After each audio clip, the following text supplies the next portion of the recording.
What's poppin', Misfits? It's still October 4th. I stopped crying for a little while.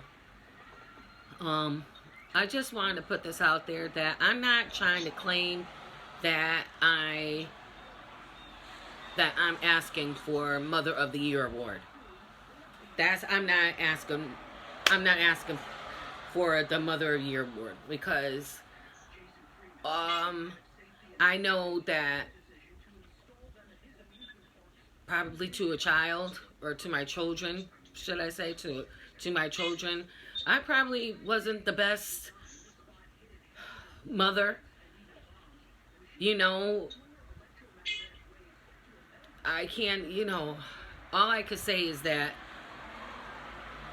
I tried my best being a single parent. So I'm not trying to claim to or try to ask for the Mother of the Year award. I'm not asking for that. Okay, because I know for for right now, like my older son, it's always has been estranged. It always has, because when I got pregnant with my older son, mind you, I was 19, but I hate when I have to keep bringing this up. I didn't have any life skills, and I didn't have anybody to, show me things growing up, as you all know, because I was brought up in the DCF care. So when I had him, his a little bit directly after I had him, his aunt and uncle at the time wind up watching him for me, should I say. They let me be a teenager, even though I was 19, about to be 20. In my mind, I was still in my teens. I was still, running around, being a kid. Okay, and he was always there at his aunt's or with me or his father. It was one of us three, all the way till he turned 3 years old. It was always me and him, or him with his aunt, uncle, or him with his father. So, but he had a good life because his father at the time, he always bought him clothes from out of New York. I brought him jewelry, like two finger rings. He had jewelry, like he always kept up. I always kept up with his cuts. He always had the finer things in life. He always had the best sneakers. He had it good. And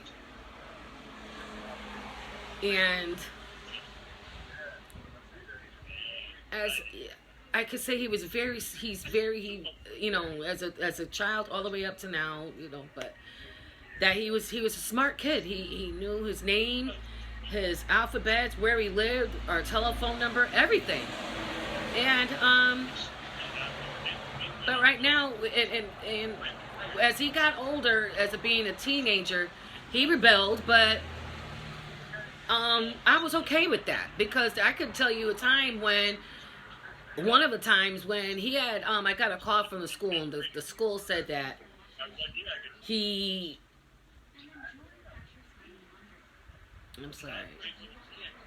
that he carved his name or something on his arm.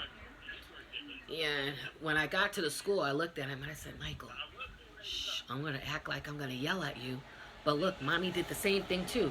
Because I carved carved somebody's name in my arm, and I still got it right here. I still have it. And so when the teacher came, I was like, yes, Michael. I said, you know what? You're grounded. That's it. And that's it. No phone, nothing, whatever. Computer, whatever. And so, and there was other things that he did that I did as a kid. So I really never got mad with certain things with him, because I was just amazed that I couldn't believe that he was doing the same thing I did. So I never had a problem with that, but I guess he had a problem with me, because as a teenager, now mind you, I went to all his football games. I went to all his football games. Like, out of town, I was there. Winter cold, freezing half to death, football, frozen half to death, frozen half to death. But I made it to every last game. And I don't know what I did, you know, for him. Now, from a teenager, he left the house. And he wound up moving in with his coach from football. But I was still there at his football games. I mean, what can I say? He didn't want to, you know, he didn't want to be home. I wasn't going to, you know, force him to. So he was still going to school. So he lived with his, so he wound up moving in with his coach. And then after that, you know, he wound up moving in with his aunt and uncle. You know, and when certain things like that happen, when you move into a household with a relative, they're not, sometimes they could tell you good things and say, listen, you know, your parent means well, and stuff like that, you know. And then sometimes the other sibling or the other parent or the other aunt, uncle, whatever like that could say, you know, well, this person's always been like that. Just not feeding your child the right things that a child needs to hear at that time. So he's always been really out the house. He really never was in the house from a teenager on.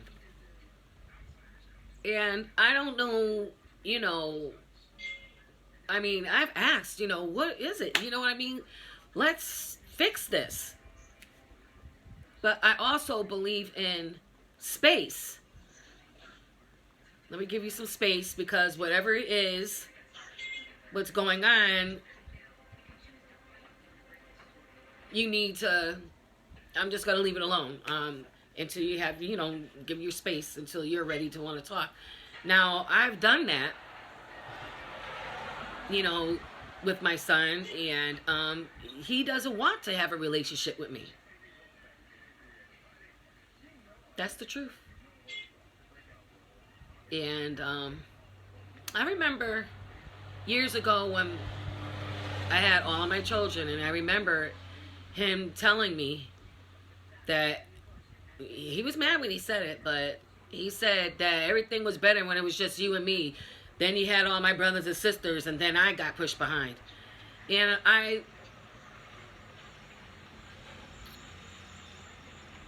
in my mind, I don't feel like that happened, but I have to respect what he said. But in my mind, I don't feel like that happened, because his siblings would be jealous and say, how come Miguel gets to do this? How come he has his own room? How come he has a king-size bed? How come he has the AC? How come he has his own computer? How come he has his own house phone line? You know, like, my kids were really upset with it. And I used to tell them, I was like, because he's much older than you guys. He's already out of high school. You guys are just now in you guys are just now all in elementary. He's getting out of high school. I had my children late. My first child was 19. I was 19 when I had him. I had my second one at 24, 25. And I didn't have my last one until 30. So I had my children late. And I said to my children, I was like, you guys can't get mad. I said, you guys are in different age groups. So by that being said, I don't know. He just, I mean, I thought it was always fair. I always liked the even, fairs and even with my children. And apparently it wasn't even or fair with him. I can't sit here and say, I'm going to try and figure this out. Or if anybody says, well, why don't you ask him? I've done that. And I got a blank reaction. And it doesn't help when somebody else is in your ear, you know, especially when they're living a life as a lie, you know. All I can say is that I'm not saying that I'm the best mother in the whole wide world, because whatever it is, you know, with my older son, I don't know. All I know is that I always tried with all of my children, especially not having a good upbringing. I still had to learn real fast that, and it, honestly, it's either you're with it or you're really not. You know, when I had my children, I wanted them all. And they say when you give birth, you're supposed you already know right from wrong. You're gonna latch on to the child, and I latched on to all my children. I can't say that about my biological whatever, but I latched on to every last one of my children. So it's been a minute since I talked to my son. I mean, he didn't come to the funeral to see his sister for that one last time. And it's not like he's seen her anyway, you know, but they were, you know, they were still cordial with each other. I would have liked him to show up to the funeral, as well as a lot of people. I would have liked a few people to have come to her funeral, but I'm gonna say that the people who came, I appreciate. I appreciate the people who did come. I honestly do. And that's basically what I really wanted to talk to you guys about. Well, to you all about. I keep saying you guys, like, okay. But that's what I really wanted to talk to y'all about. That I'm not asking, I'm not trying to proceed as if I'm, you know, the best mom in the world, because I'm sure I done messed up somewhere. I'm sure I done did something somewhere. I mean, it's irrelevant. I mean, it's real, because my son is not talking to me for whatever reason. My older son. So, and I know my princess was, you know, she didn't probably. I know she didn't like certain things that I said or did before she passed. You know, so, and, you know, my other daughter,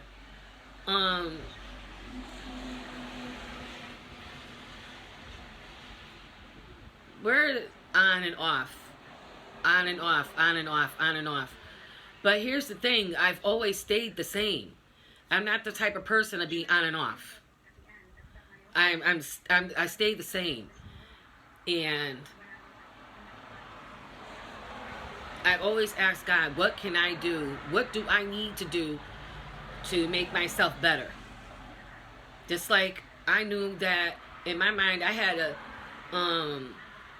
when I was drinking, I was on a binge. I was on a binge, and you know, a lot of people didn't like when I drank, you know, but I had a good damn time. So honestly, I could give two shits what the fuck they thought, how they felt about me when I was drinking, because I didn't hurt nobody. So, but I knew there were certain things that I had to do when I did drink. I had to learn what my limit was. How much was my limit? How much is too much? So that way I could be aware of my surroundings. So, in a sense, they helped me out by doing what they did, and so that way I can get my shit together.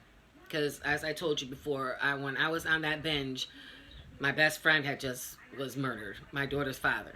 And plus, I was struggling on the fifth power of me just finding out that the person who I thought was my father was my father. So I had those two things right there, almost off the deep end. So, yeah. So I know that I'm not claiming to be perfect. I never said that I was perfect. I never claimed that I was the A1 mother of the year. But I know I wasn't the worst mother ever. My lights were always on. Rent was always paid. My kids had the best clothes, the best shoes. Hair was always done. My son's hair was always cut. Both of them, their hair was always cut or braided when I felt like it. I always cooked well. Their birthdays were always the best. And I was always there to listen to them. So I made it a fact of that. So, and even me saying all this to you, I know that I wasn't the most perfect parent, because you can't say that you are. So there's got to be something that you missed. And I know I missed several things, you know.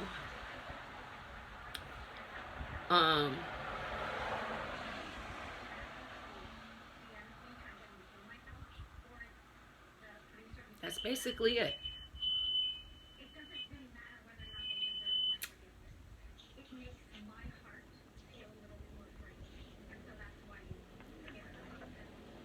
That's basically it.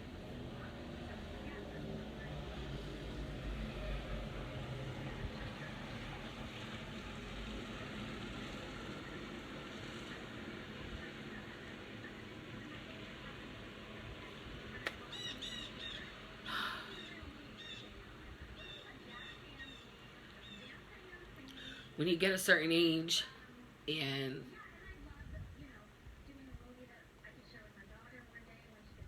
you have nothing but time but to think and to reflect. And you say as a parent, I wish that I could have done this better. I wish that I could have did this better. I wish I could have did that better. Because there was a time when I was depressed around my kids. And I basically locked myself in the bedroom. I did. And I would sleep the days away.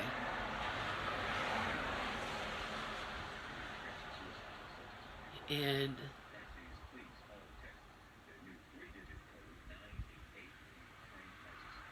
I wish I did that. Probably it could have been one of those days where I was sleeping, my kids need me, even though we were all in the house and we were secure and stuff like that. But I'm just role playing in my head that what I learned out of all of this, and I can say this, is that if you are in your own funk and you have children, there's going to be something that you're going to miss.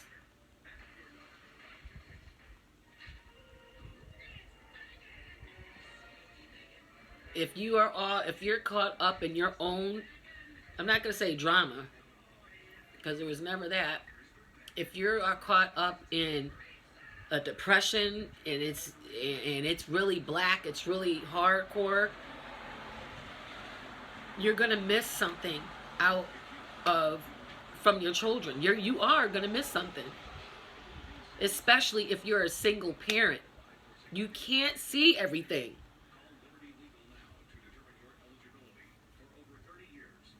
You can't see everything if you're a single parent, and then especially if you're beyond depression, you're sleeping your life away. There's gonna be several things that you missed.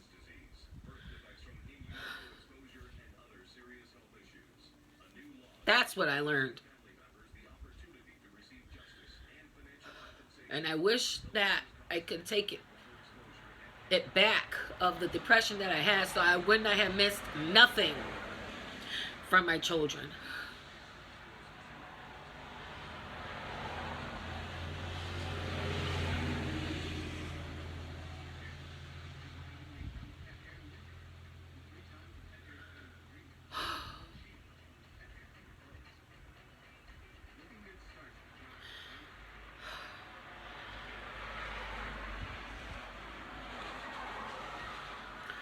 This is the Black Diamond Misfit.